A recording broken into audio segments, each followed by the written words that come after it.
Everyone likes the idea of a better life. More freedom, more money, more confidence, more fluency in English.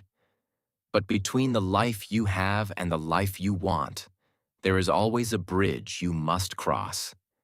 And that bridge is called risk. Not crazy, irresponsible, destroy everything risk, but the kind of risk that feels like. I do not know how this will end. I might look stupid, I might fail, I might lose something. But if I never try, I already lose. Today, I want to talk to you about this simple and uncomfortable truth. No risk, no reward. If you are waiting for a version of life where you can grow without any risk, where you can win without any discomfort, you are secretly waiting for a life where you never truly live. Let us begin with something you already know in theory, but maybe do not live in practice. Every result you admire in someone else came with risk. When you see someone speaking English with ease, there were moments when they forgot words, mispronounced things, felt stupid, and kept going. When you see someone with a good job, there were moments when they sent applications, heard no, felt rejected, and kept going. When you see a healthy relationship, there were moments of uncomfortable conversations, vulnerability, disagreement, and the risk of being hurt, and they stayed to work through it. Risk is not a sign you are doing something wrong. Risk is a sign you are moving into a place where you cannot control everything. And that place is where growth lives. Now let us talk about what risk really feels like inside your body, because this is where most people get stuck. Risk does not arrive with the dramatic soundtrack. It usually arrives as a series of simple moments. You are about to speak in a meeting. Your heart beats faster. Your mouth gets dry. Your brain says, "Say nothing, stay safe, later." You are about to send a message to someone you admire. Your thumb freezes above the screen. Your mind says, "Who do you think you are?" They will ignore you. You will look ridiculous. You are about to record a video in English or post something you created. You hesitate. What if people laugh? What if I make mistakes? What if nobody cares? This sensation, this mix of fear, uncertainty, and possible loss is exactly what risk feels like. And here we discover something important. You do not avoid risk because you are lazy. You avoid risk because you want to avoid a specific kind of emotional pain. Rejection, embarrassment, criticism, failure. So you build a very intelligent system to protect yourself. You call it, "I am not ready yet. I need to study a little more. I will start when I feel more confident." It sounds reasonable, but often it is just a sophisticated way to say, "I want the reward, but I do not want to feel any risk." Here is the paradox. Confidence does not come before risk. Confidence comes after risk. You do not wait to feel confident to take risks. You take risks, and then, little by little, you start to feel confident, like a muscle that grows only when it is used. Now let us bring this to something concrete. Learning English. Most people try to learn without risk. They watch hundreds of videos but never speak. They buy courses but never send audio messages. They understand a lot but never dare to talk to real people. They live in a safe zone of grammar, vocabulary, and silent listening. Useful, but limited. Why? Because speaking, writing publicly, asking questions, making mistakes in front of others, all of that involves risk. The risk of feeling stupid. The risk of being judged. So they hope that one day they will wake up magically fluent without having to go through that phase. But it does not work like that. No risk, no reward. If you want the reward of real fluency, you must accept the risk of temporary discomfort. You will say phrases that are not perfect. You will not understand some answers. You will have moments where your brain freezes. And you will survive. In fact, these are the moments that teach your brain the most. Now, let us expand beyond English. Think about an area of your life where you feel stuck. Maybe your career, maybe relationships, maybe your health.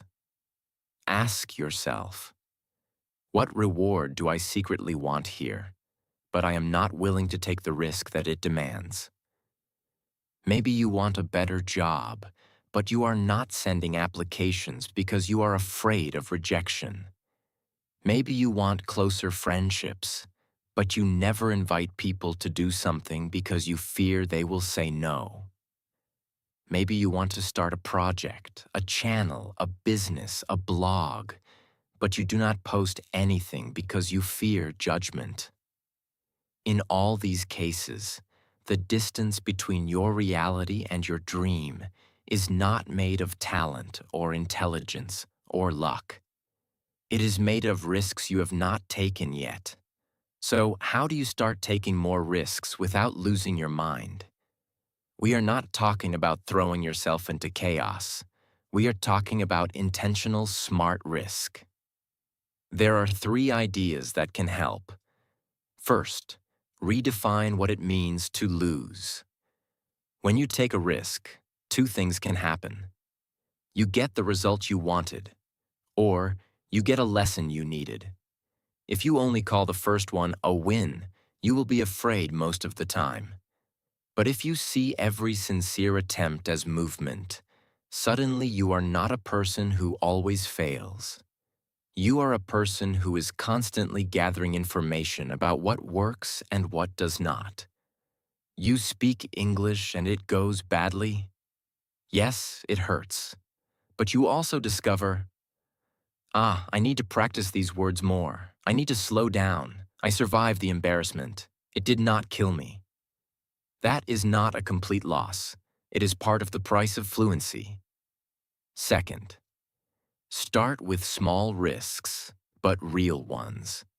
You do not need to quit your job tomorrow or move to a different country to live with more courage. You can train your risk muscle daily with small actions. Send that message you are afraid to send. Ask a question in class or in a meeting. Record yourself speaking English for 2 minutes and listen back. Post one short video or text about something you care about. Introduce yourself to someone new. Each small risk teaches your nervous system that discomfort is survivable. The more you do this, the less power fear has over you. Third, connect your risks to a bigger why. If you take a risk just to prove something, you will give up easily when it feels bad.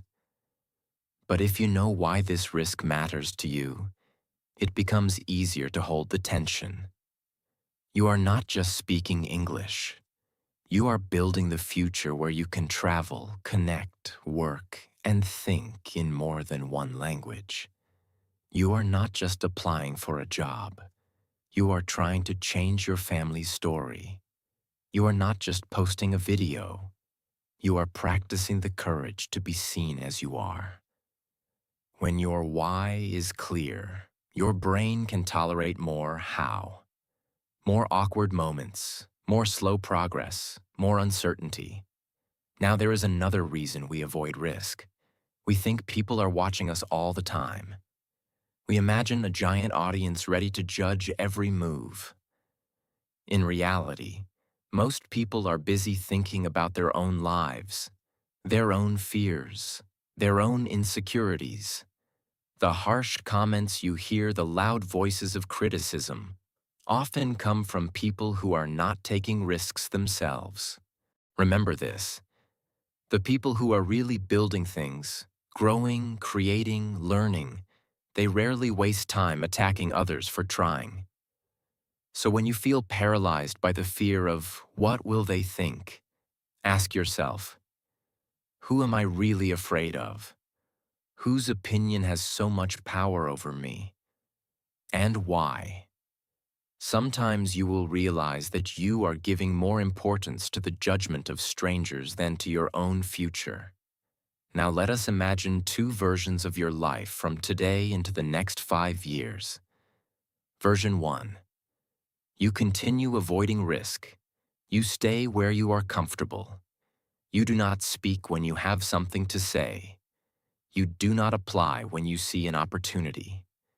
You do not show your work. You wait until you feel ready. Your life stays safer, yes, but also smaller. Your world shrinks to what you already know. Version 2. You decide to live with a bit more risk. You still think before acting, but when something is important to you, you move, even with fear. You speak with your imperfect English. You ask for feedback. You try for that position you are not sure you will get. You show your ideas. You get some no answers. You feel embarrassed sometimes. But you also get some yes answers that start to change your life. New people appear. New doors open. Your world does not shrink. It expands. These two lives do not separate in one huge moment. They separate in hundreds of small decisions between safety and risk. To finish, I want to leave you with a simple reflection. Think of one area of your life right now where you are very frustrated. Ask yourself, honestly, what is the risk I know I need to take here, that I have been avoiding? Maybe it is a conversation. Maybe it is a decision. Maybe it is just the risk of being bad at something for a while until you get good. You do not need to solve everything today. But you can take one step in that direction. Send one message. Say one sentence in English instead of staying silent. Apply one time. Take one small risk on behalf of your future self. Because in the end, no risk, no reward. If you insist on always being safe, you may protect yourself from some pain, but you also protect yourself from many of the most beautiful things you could live. Courage is not the absence of fear. Courage is moving with fear in your pocket and choosing to cross the bridge anyway.